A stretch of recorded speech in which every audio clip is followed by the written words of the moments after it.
Namaskar and hello everyone. Welcome to the Instagram live series Sharing Life Secrets with Saumya. And today I'm really super excited because my special guest who's joining me today is the CEO of Smile Foundation South Africa, Hedley Lewis. Um, I will introduce him with you right now. I'm waiting for the connection and I think you'll be with me soon. It's quite exciting because we're going to share such an amazing things today. And I'm just waiting for the Hi Hedley. How are you? Thank you so much, Doctor, for this opportunity. Hello. Hi, Doctor, how are you? I'm good and you? How are you doing? Thank you so much for joining me live and giving me your precious time. I really feel honored for that. No, I think the honor goes to you. I mean, you're a doctor, a celebrity, a personality, a change maker, a giver, and I can't think of the rest, but I think the privilege goes to us for you giving us this opportunity to be on your show today. Thank you so much, Hedley. I just would like to tell you that this is a live Instagram series, and like people not from South Africa but from the other countries are watching us. And I must tell you that there are people who were so excited to see you, to listen to you. So I'm very excited to have you today. I know you're super busy, and it's not easy to get a time from you, but I really thankful to you. So sharing life secrets, Saumya, is with Saumya is all about your life journey, your story. It's about the foundation you work with. So it's kind of a realistic questions I'm going to go through with you. So are you ready for that? Absolutely. Okay, Hadley. So first thing, what I would like to ask you is that why you do what you do. Define life in your way. Thanks so much, Doctor. So, for me, I mean, I've had the opportunity to be in the corporate world. I learned from the very best. My career started at Vodacom. I ended working for Shamil, the managing director at the time, and today he's the CEO. And I think that Vodacom inspired me to really go where my dreams are. They put a lot of investment and a lot of time in leadership and training and comprehensive support. And they really inspired me to shoot for the moon. And that's really the journey started. And then while I was at Vodacom, I sat on the Vodacom Foundation on behalf of some of the staff. And that's really where my passion and love for foundation really started. And slowly and surely, I moved to another NGO. And the journey really landed up that I met Mr. Mark Lubner, who I was looking for mentorship and inspirer. And I never in my wildest dreams really thought that I would actually work for him. But the world really turns. And for me, it was that that opportunity to treat people with the respect as they give me. But my family qualities has always been about that art of giving. I mean, when I think back about my grandparents, my grandfather would never give money to someone that came to his gate directly. He would always say to me or my brother, you take the money and give it to that person, that poor person. And that was how he kind of taught us.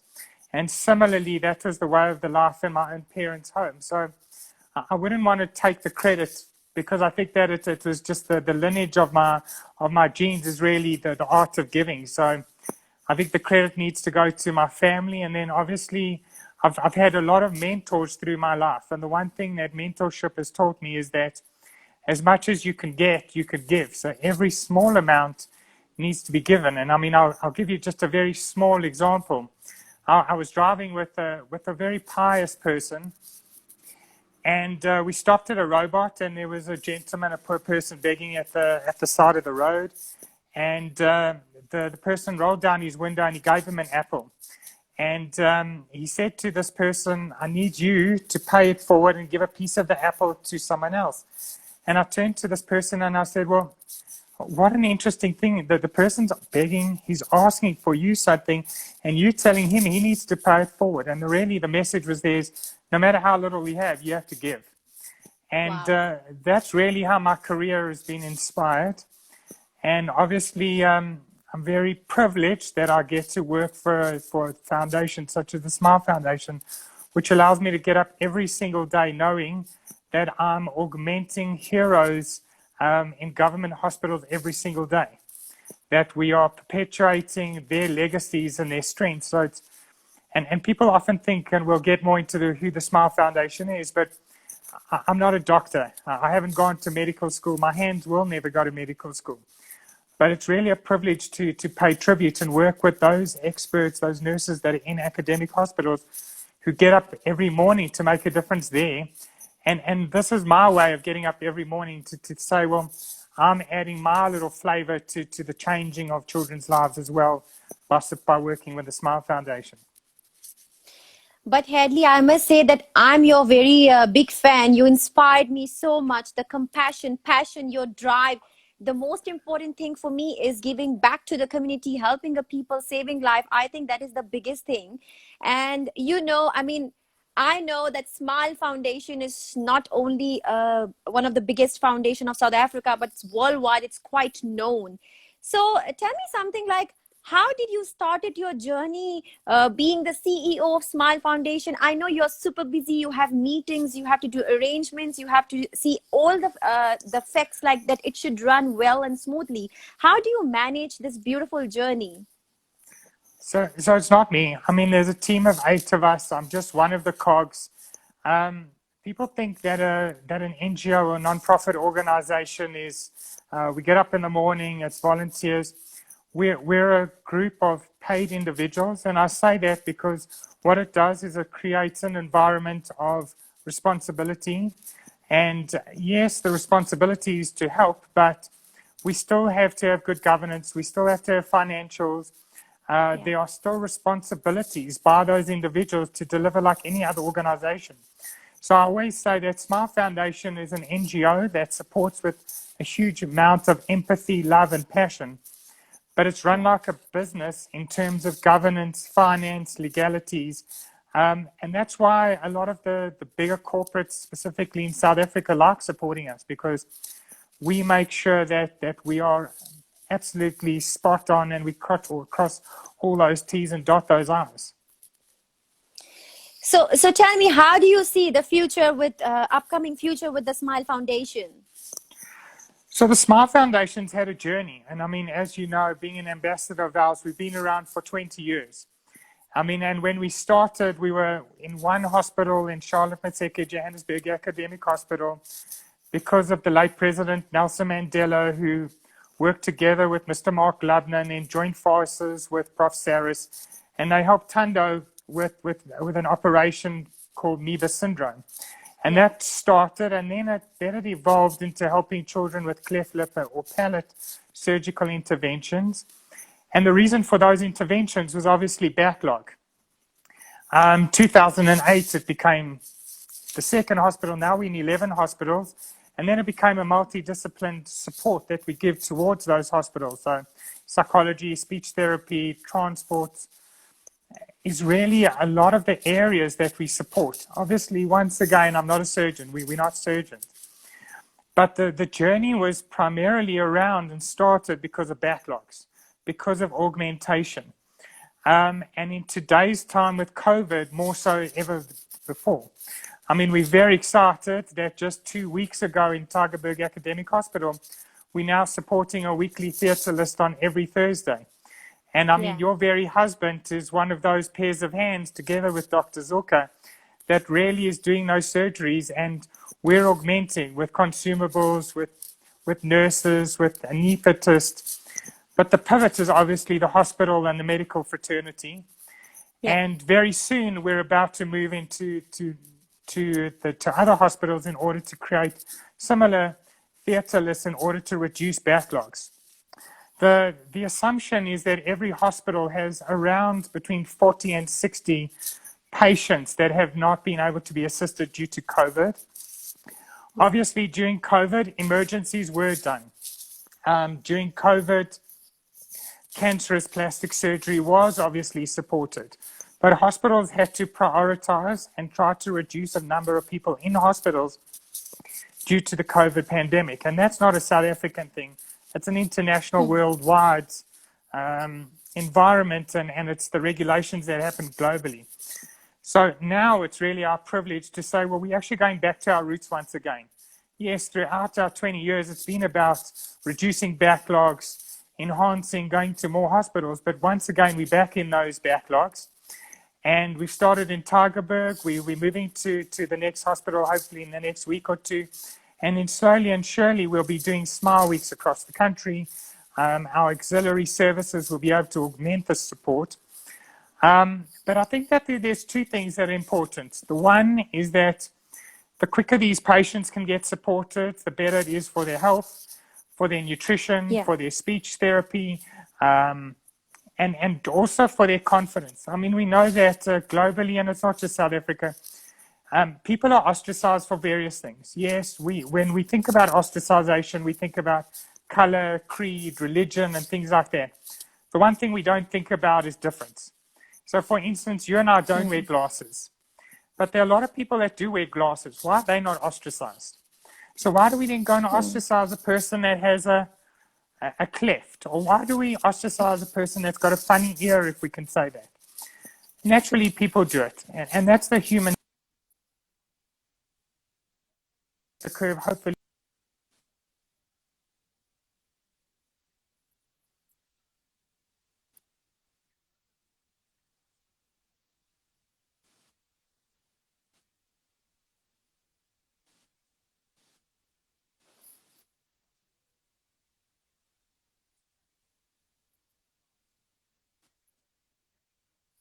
Mm.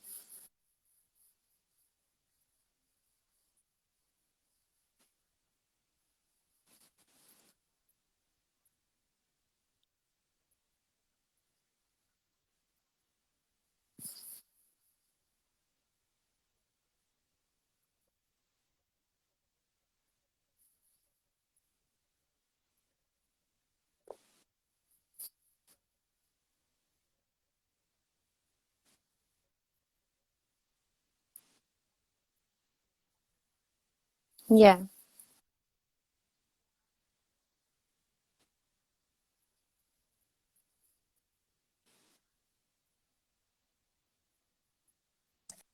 uh, an opportunity that breeds anxiety on its own. The biggest problem with the pandemic is we didn't know when, and we couldn't say to patients, when would the curve reduce, or when do you think?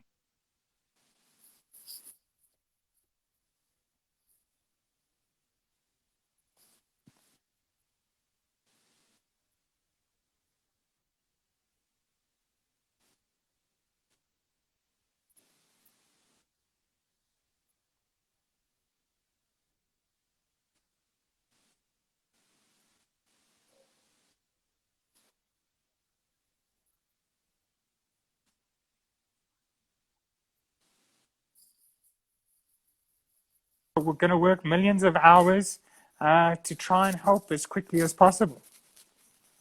Yeah.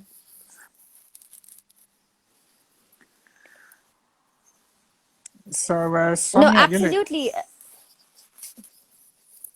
Sorry, Hedley. I think your voice is a bit breaking, but I can still hear you. okay. So, I mean, for Yeah. us, I mean, the journey is still long, and I mean, it's this is where our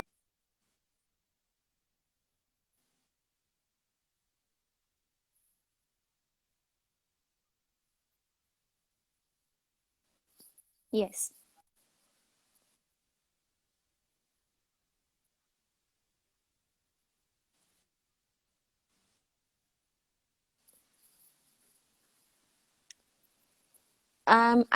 I think we're breaking up a bit.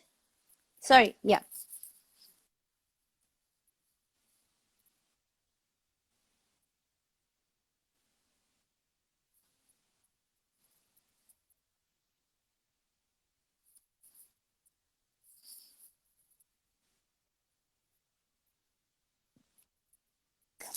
Can you hear me, doctor?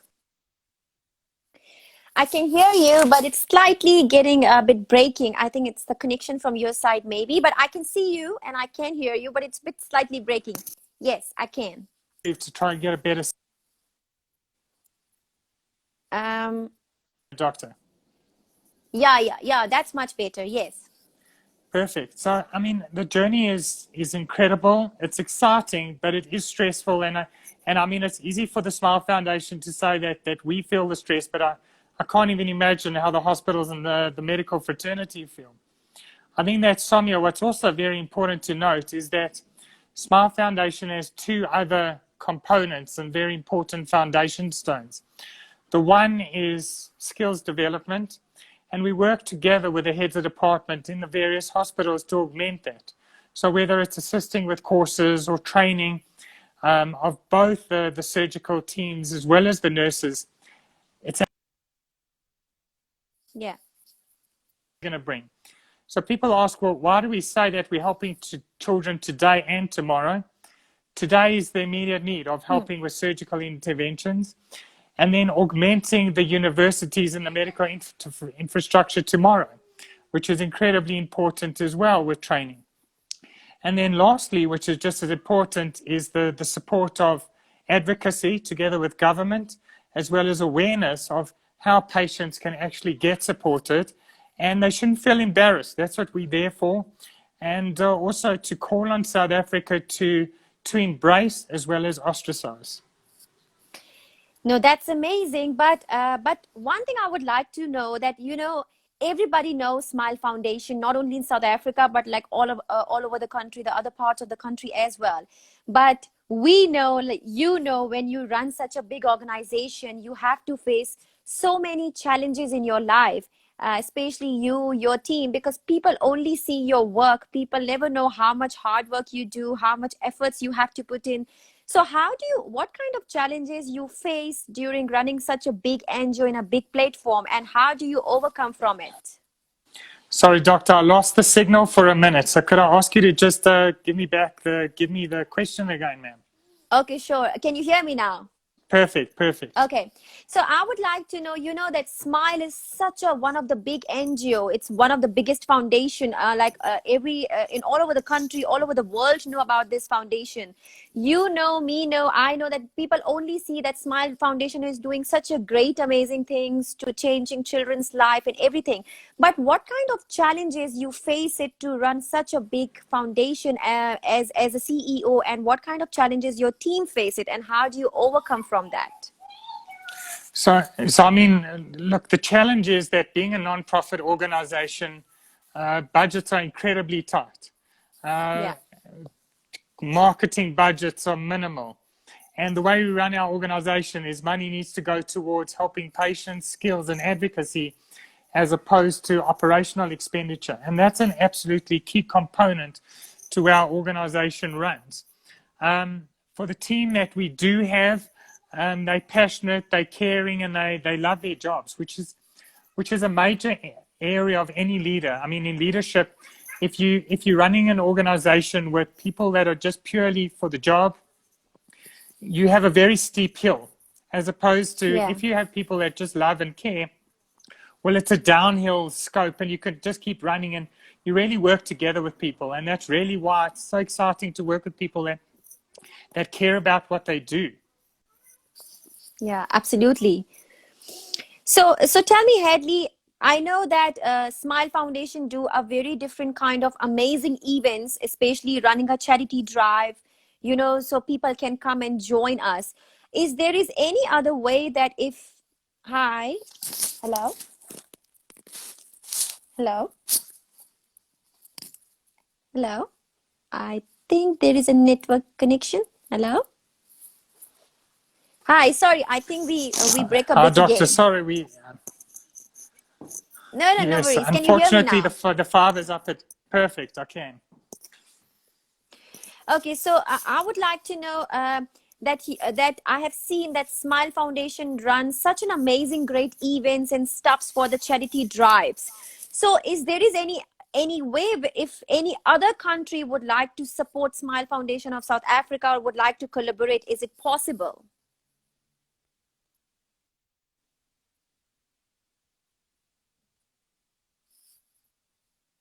There are ways that we Hello? can support. Hi, can you hear me?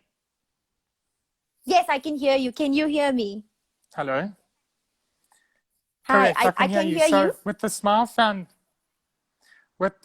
Foundation, I mean, during the non-pandemic time, we had 28 events that we had across the spectrum, At the moment, a lot of people are supporting us using our website, smilefoundation.co.za, to make donations within South Africa. And if people want to, we have a raffle where you purchase a 100 Rand ticket for a 100,000 Rand prize, and it's only one prize. But we have a lot of ambassadors and individuals that are doing individual things. So someone is in their garden, decided that they're going to run.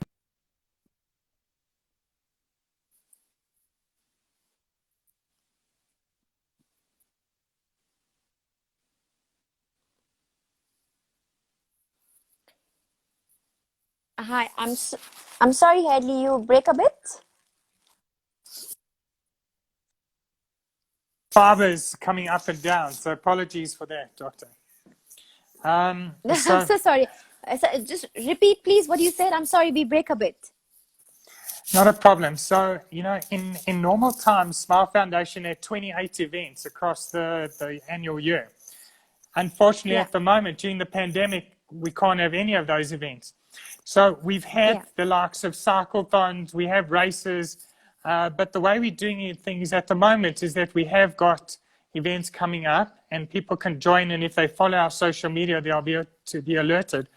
But we have a lot of people across the country and even globally that's saying, well, they're going to take on in a week to run 2,000 kilometers and ask their friends to donate.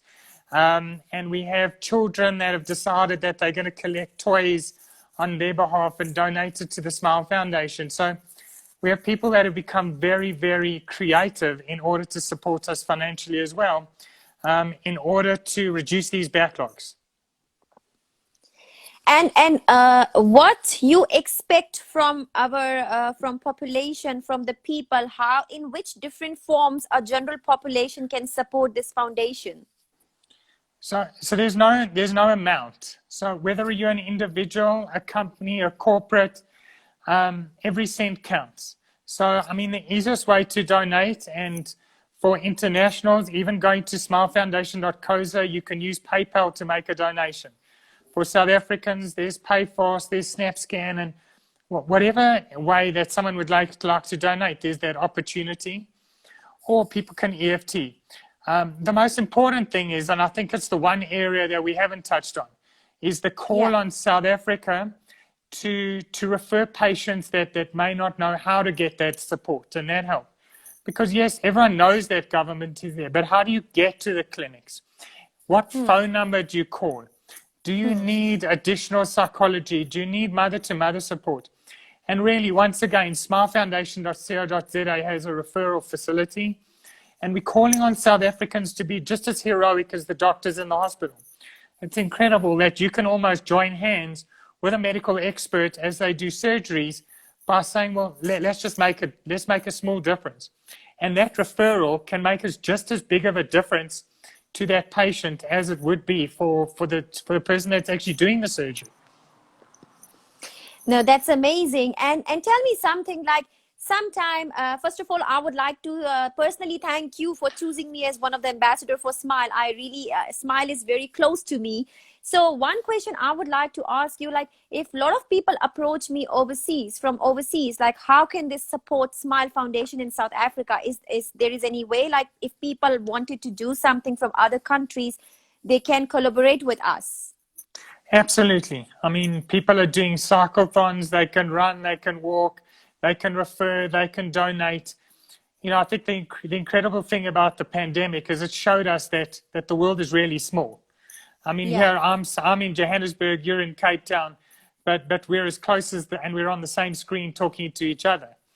And similarly with the pandemic, I mean, we have donors overseas, we have people overseas that are communicating. And in today's times, there's actually no excuse to not to collaborate. Yeah, absolutely. I would like to know, I mean, what you expect from the people support system towards our foundation? So, I mean, I think there's always three supports that we look to. And the first thing is, and we call on South Africa and we call on a global, is to realize that difference doesn't mean bad. It doesn't mean that they've done anything wrong.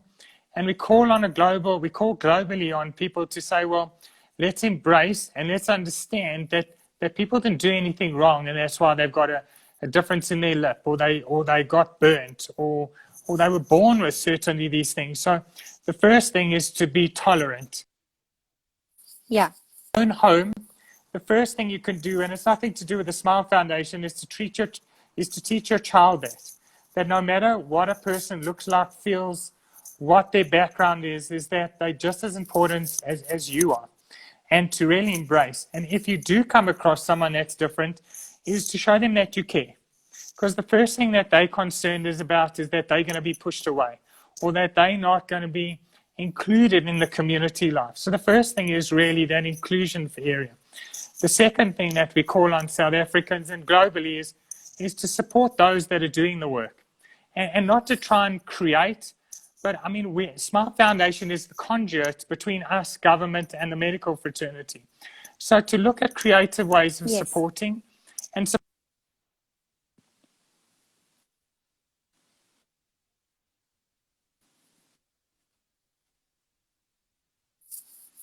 in their lives, and to realize that there's no set amount. Every cent can make a difference. And the third thing is to realize that no matter how tough times are, there's always a light at the end of the tunnel. And I think that's the only way that a lot of us, and if I look at my own mentors who are leaders in their own sense, is that they hold on to that light to say, everybody can make a difference. And if someone else is making a difference, then who am I not to get out of bed every day? And whether I'm in a corporate and earning money, I can change someone's life by just smiling at someone. Or I can change someone's life by just giving a piece of an apple.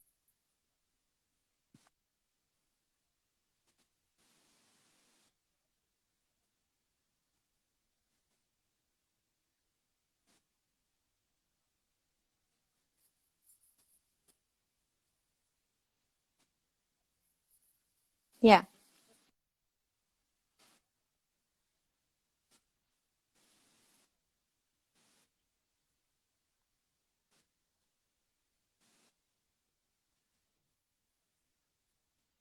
To having you as an I think ambassador. Hedley,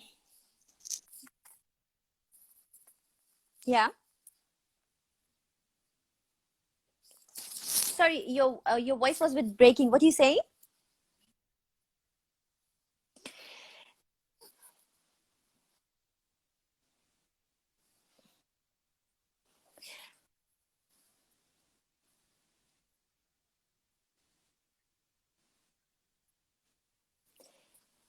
I'm so sorry, Hedley. Your voice is a bit breaking. I can hear you. Yes. What I was saying is that from our side, you keep on saying thank you to us for giving you the opportunity to be an ambassador. We can only thank you for taking us as one of your charities of choice because of your global brand, your global intervention, but more importantly, your passion is spread globally. And we just thank you that we're one of your chosen family members. I think, Hedley, it was really a very wonderful conversation with you, because now the people who watching us live, they get a great idea about Smile Foundation, because every time they see the events, the stuffs, the way Smile is giving back and changing people's life, changing children's life. So I think the story, what you have given to me, to us today, I think it's quite inspiring, and I'm really expecting that a lot of people can come and support and join us towards this amazing cause and foundation. Hedley, I would also like to ask you one last question, because it's very important. I always ask with my special guests who are coming on IG Live series, if you would like to change one thing in life, in the world, what it would be and why? So the one thing I could change in my life, and it's funny to say during the pandemic, I would like to say that people need to hug more, and to embrace, because I think that the hug is the thing that would really connect. And I think that people rather want to talk from a distance. They rather want to push people away as opposed to bringing people forward.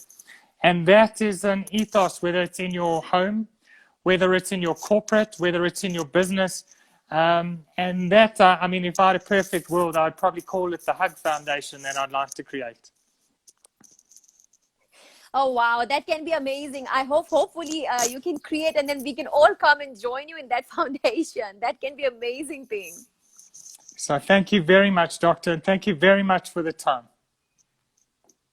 Thank you so much, Hedley, for joining us and giving your precious time and such an inspirational story. I'm expecting a lot of people would come in front and help us, especially in pandemic, because I believe pandemic cannot define or cannot stop the progression. So I request everyone, because I'm so happy. This is the first time I'm talking to you about this, and I think it's really can be a game changer moment for all of us.